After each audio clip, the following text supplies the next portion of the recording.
True. Nervous. Very, very dreadfully nervous I had been and am. But why will you say that I am mad? The disease had sharpened my senses, not destroyed, not dulled them. Above all was the sense of hearing acute. I heard all things in the heaven and in the earth. I heard many things in hell. How, then, am I mad? Hearken, and observe how healthily, how calmly I can tell you the whole story. It is impossible to say how first the idea entered my brain, but once conceived, it haunted me day and night. Object there was none. Passion there was none. I loved the old man. He had never wronged me. He had never given me insult. For his gold I had no desire. I think it was his eye. Yes, it was this. He had the eye of a vulture, a pale blue eye with a film over it.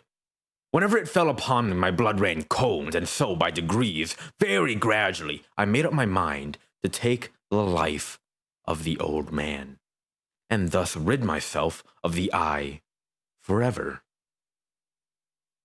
Now this is the point. You fancy me mad. Madmen know nothing. But you should have seen me. You should have seen how wisely I proceeded, with what caution, with what foresight, with what dissimulation I went to work.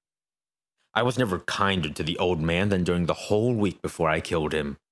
And every night, about midnight, I turned the latch of his door and opened it, oh, so gently.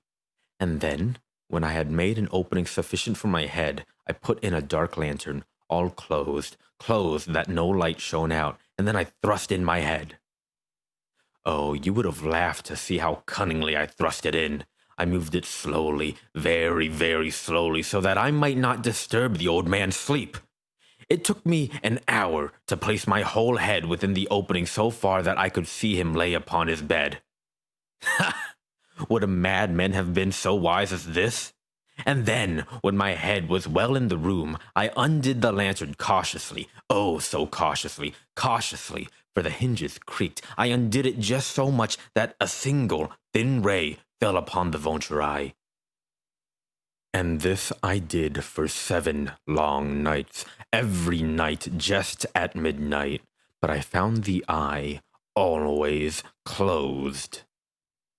And so it was impossible to do the work, for it was not the old man who vexed me, but his evil eye.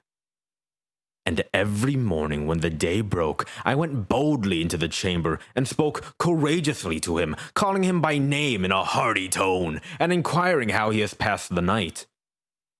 So you see, he would have been a very profound old man indeed, to suspect that every night, just at 12, I looked in upon him while he slept.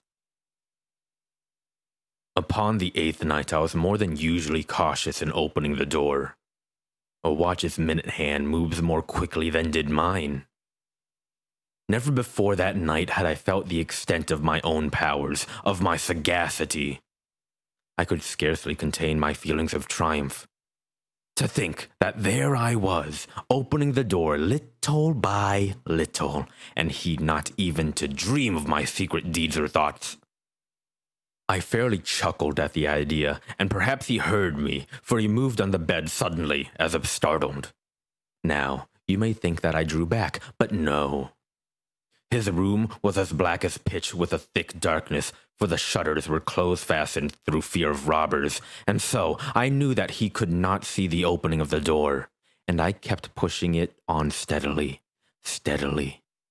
I had my head in, and was about to open the lantern when my thumb slipped upon the tin fastening, and the old man sprang up in bed, crying out, "Who's there?" I kept quite still and said nothing. For a whole hour I did not move a muscle, and in the meantime I did not hear him lie down. He was still sitting up in the bed listening, just as I have done night after night, hearkening to the death watches in the wall. Presently I heard a slight groan, and I knew it was the groan of mortal terror. It was not a groan of pain or of grief, oh no, it was the low, stifled sound that arises from the bottom of the soul when overcharged with awe. I knew the sound well.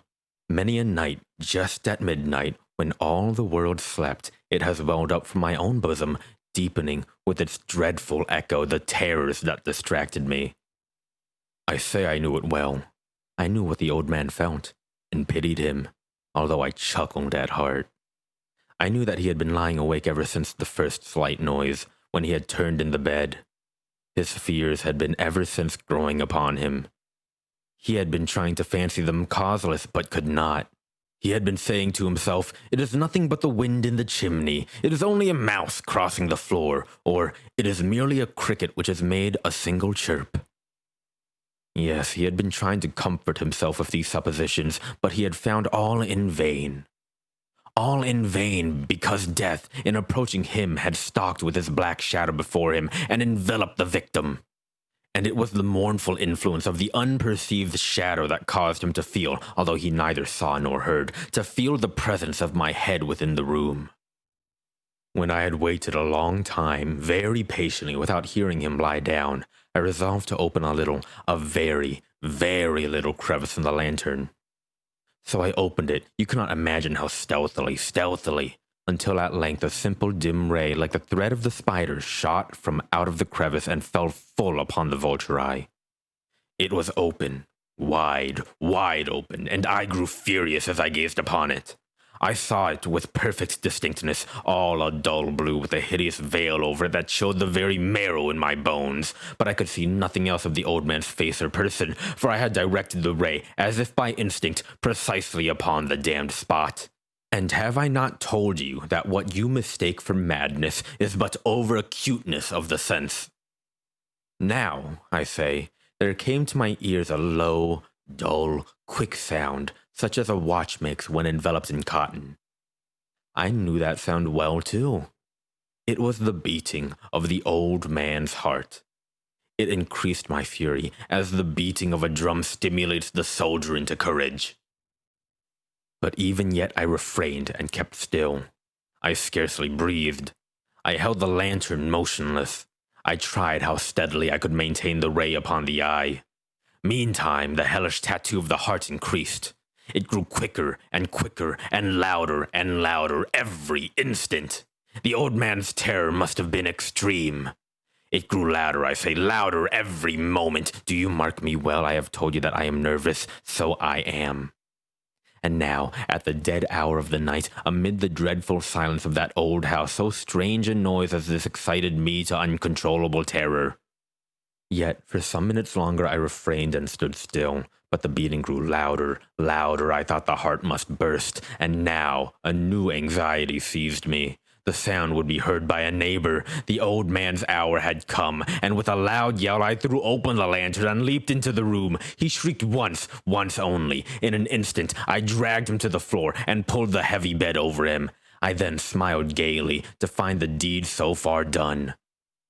But for many minutes the heart beat on with a muffled sound.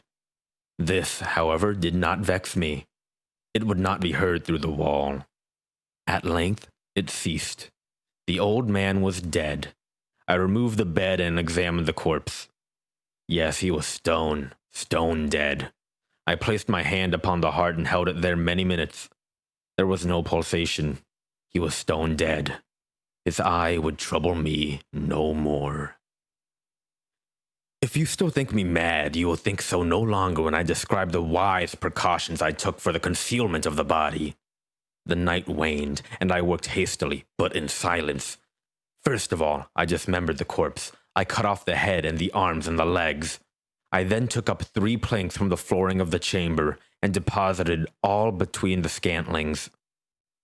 I then replaced the board so cleverly, so cunningly, that no human eye, not even his, could have detected anything wrong. There was nothing to wash out, no stain of any kind, no blood spot whatever. I had been too wary for that. A tub had caught it all. When I had made an end of these labors, it was 4 o'clock, still dark as midnight. As the bell sounded the hour, there came a knocking at the street door. I went down to open it with a light heart, for what had I now to fear? There entered 3 men, who introduced themselves with perfect suavity as officers of the police. A shriek had been heard by a neighbor during the night, Suspicion of foul play had been aroused, information had been lodged at the police office, and they, the officers, had been deputed to search the premises. I smiled. For what had I to fear? I bade the gentleman welcome. The shriek, I said, was my own in a dream. The old man I mentioned was absent in the country. I took my visitors all over the house. I bade them search well. I led them, at length, to his chamber. I showed them his treasures, secure, undisturbed. In the enthusiasm of my confidence, I brought chairs into the room and desired them here to rest from their fatigues, while I myself, in the wild audacity of my perfect triumph, placed my own seat upon the very spot beneath which reposed the corpse of the victim. The officers were satisfied. My manner had convinced them. I was singularly at ease. They sat, and while I answered cheerily, they chatted of familiar things. But ere long, I felt myself getting pale and wished them gone. My head ached, and I fancied a ringing in my ears, but still they sat, and still they chatted. The ringing became more distinct. It continued and became more distinct. I talked more freely to get rid of the feeling, but it continued and gained definiteness until, at length, I found that the noise was not within my ears. No doubt I now grew very pale, but I talked more fluently and with a heightened voice, yet the sound increased, and what could I do? It was a low, dull, quick sound, much such a sound as a watch makes when enveloped in cotton. I gasped for breath, and yet the officers heard it not. I talked more quickly, more vehemently, but the noise steadily increased. I arose and argued about trifles in a high key and with violent gesticulations, but the noise steadily increased. Why would they not be gone? I paced the floor to and fro with heavy strides as if excited to fury by the observations of the men, but the noise steadily increased. Oh God, what could I do? I foamed, I raved, I swore. I swung the chair upon which I had been sitting and grated it upon the boards, but the noise arose over all and continually increased. It grew louder, louder, louder, and still the men chatted pleasantly and smiled. Was it possible they heard not? Almighty God, no, they heard. They suspected, they knew. They were making a mockery of my horror. This I thought, and this I think, but anything was better than this agony. Anything was more tolerable than this derision. I could bear those hypocritical smiles no longer. I felt that I must scream or die. And now, again. Hark! Louder, louder, louder, louder! Villains! I shrieked. Dissemble no more. I admit the deed. Tear up the planks. Here. It is the beating of his hideous heart.